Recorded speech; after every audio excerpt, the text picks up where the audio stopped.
todos, dando continuidade, então, ao estudo do capítulo 6 da obra Rebooting Justice, do Benjamin Burton e do Stephanos Bibas, com a apresentação da professora Natália, que tem a palavra. Boa tarde a todas e a todos. Então, como o professor Gelli já adiantou, nós vamos dar continuidade à apresentação do capítulo 6 do livro Rebooting Justice. Só para a gente retomar, lembrando que a pergunta principal que os autores fazem nesse capítulo é por que os problemas de acesso à justiça persistiram e se aceleraram por anos nos Estados Unidos, e a hipótese que ele traz para responder essa pergunta é que todos os participantes do sistema, os operadores do sistema, os que ele denomina de repeat players, estão confortáveis na situação que ocupam e não têm a mínima vontade de mudar o sistema. Na aula passada, a gente encerrou a aula vendo o item 5, que tratava especificamente da política econômica do Gideon, e nesse item, os autores descrevem detalhadamente quais são aí os considerados incentivos inconscientes que todos os operadores do sistema têm para manter o sistema da forma como ele está concebido atualmente. Agora, nós vamos dar início ao item 6, que é denominado algum consolo para advogados de defesa criminal. O que acontece na realidade? Os autores partem do Natália, só uma consideração que eu acho que é importante, é que essa reflexão que eles fazem nesse ponto é uma reflexão que me atormenta há muito tempo, no sentido de que, em que medida que a estrutura do sistema não sofre mudanças, porque, obviamente, isso acaba favorecendo uma série de atuais players do próprio sistema. Então, eu não sei até que ponto, e essa é uma reflexão que queria compartilhar, que única e exclusivamente há uma abordagem acadêmica que não consiga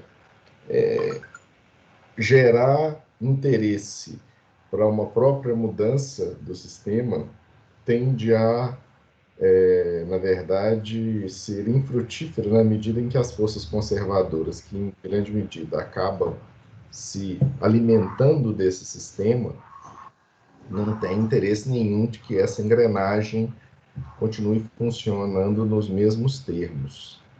Então, isso é uma questão que talvez a gente, e é o que os autores em alguma medida vão tentar enfrentar, não sei se da melhor forma possível, mas a gente precisa em alguma medida pensar em que medida que a gente tem que ter uma compreensão mais adequada das razões pelas quais a própria estrutura do sistema funciona do modo como ele vem sendo aplicado.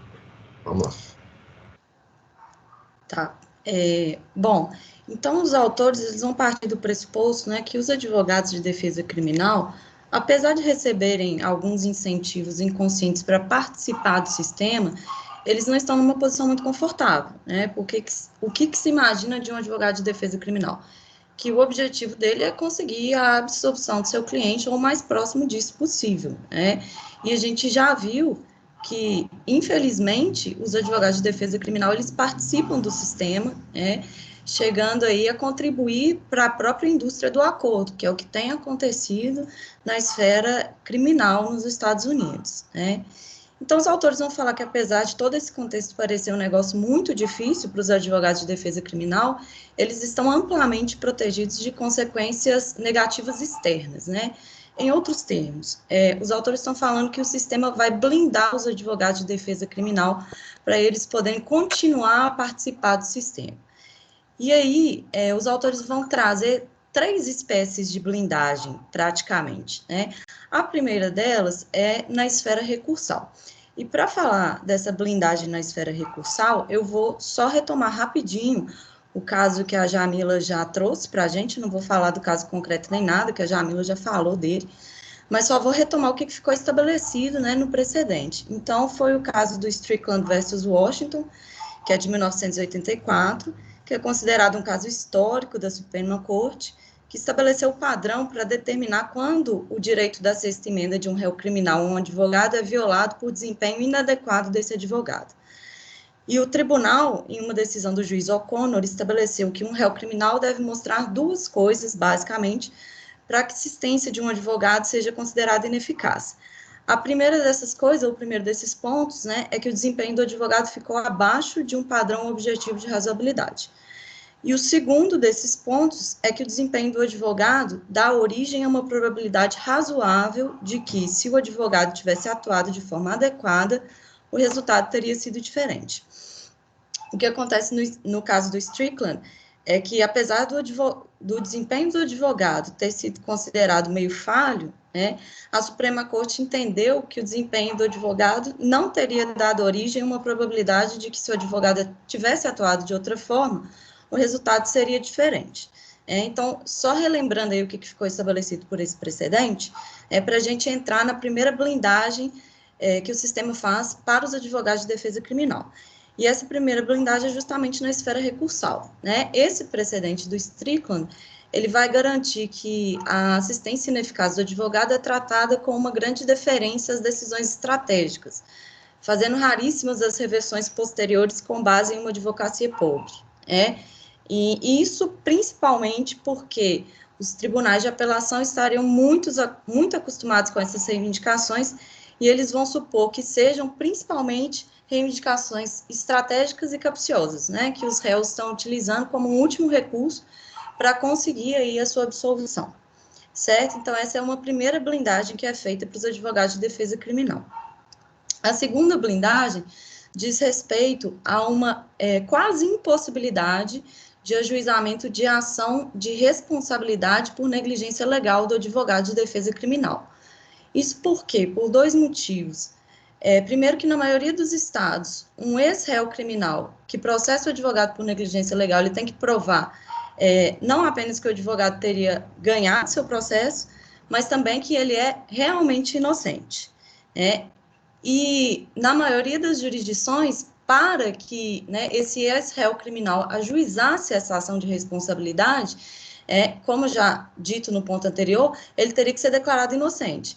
E aí ele teria que, provavelmente, percorrer toda uma esfera recursal, e até ser inocentado na esfera recursal, isso demoraria muito tempo, e ele não teria mais tempo hábil para ajuizar essa ação de responsabilidade por negligência legal, por causa do que os autores chamam de collateral estoppel. Então, essa seria a segunda blindagem. A terceira blindagem diz respeito às queixas que são apresentadas para as entidades regulamentadoras de advogados, né?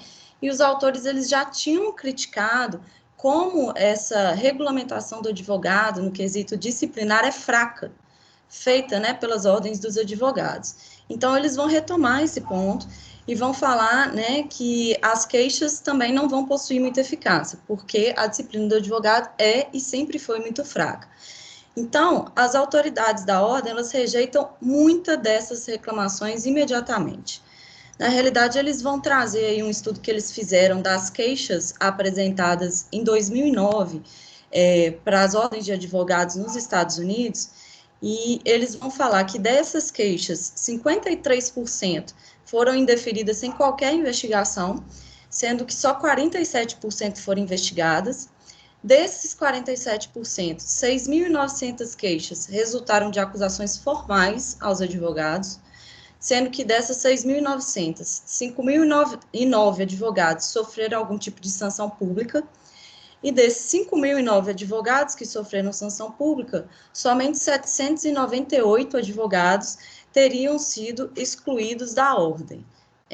Aí, Jamila, sua dúvida da aula passada é referente justamente, né, a como ocorre essa fiscalização do trabalho dos advogados, eu acho que é mais ou menos respondido por esse item, né? E aí os autores vão concluir, então, depois de ter demonstrado essa pesquisa aí em 2009, que os casos que vão realmente terminar com uma sanção pela ordem dos advogados, eles tendem a envolver dois tipos de má conduta do advogado que seriam muito fáceis de comprovar. A primeira dessas más condutas seria roubar dos clientes, e a segunda dessas más condutas seria deixar de fazer qualquer trabalho, né? Ou seja, eles seriam contratados e não fariam qualquer tipo de trabalho, muitas vezes devido ao uso de drogas ou ao abuso de álcool. chegando à conclusão aí, então, de que o número de advogados que foram efetivamente punidos por problemas comuns de desempenho é zero nos Estados Unidos, pela Ordem dos Advogados.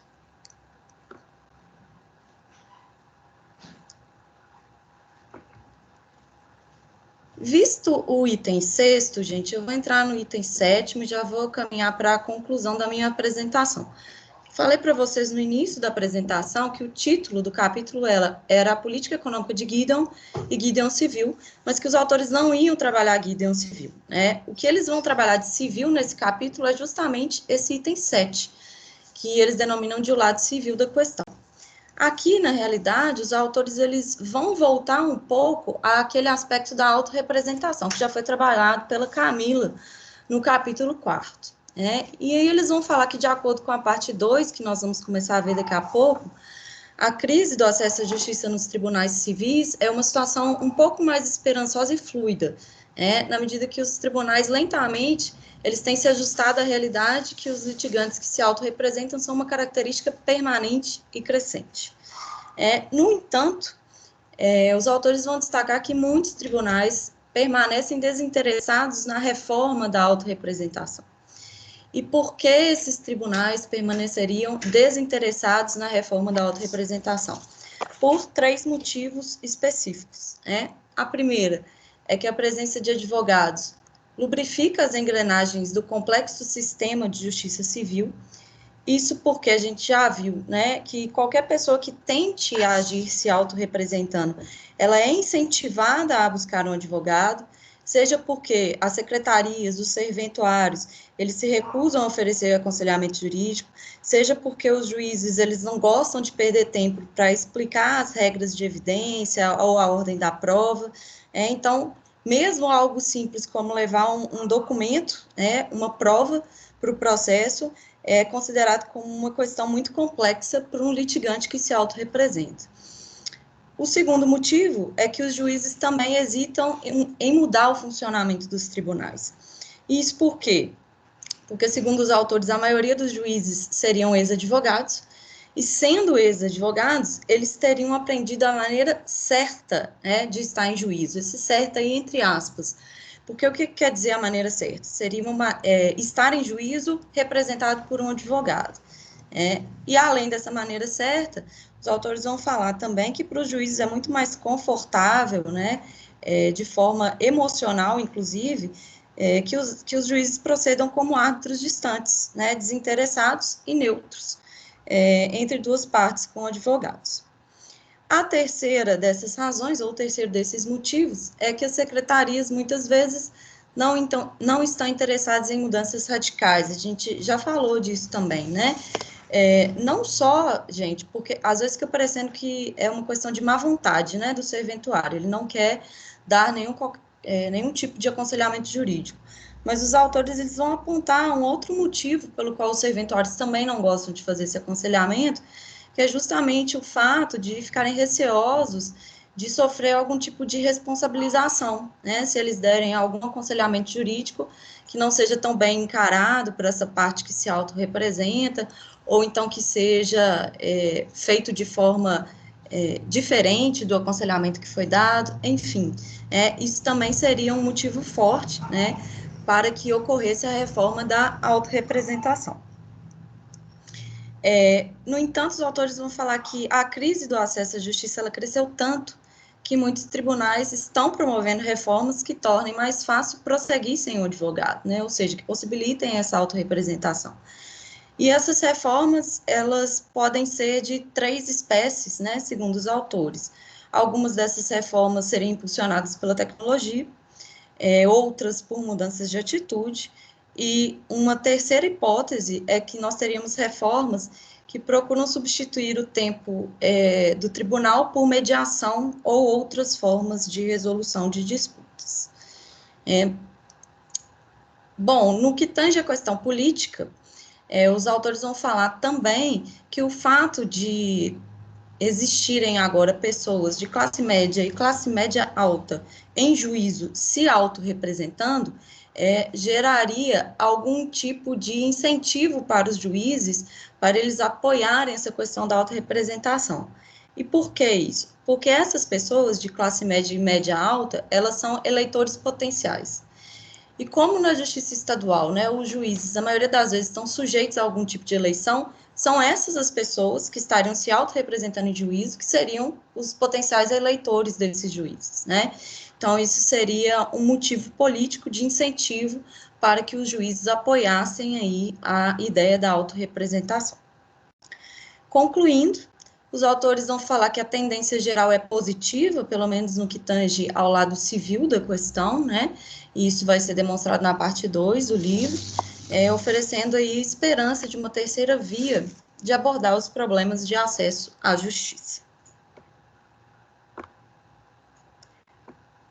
Bom, então seriam essas as considerações que eu tenho a fazer. Agradeço a todos pela paciência, pela atenção, estou à disposição para esclarecer algum tipo de dúvida.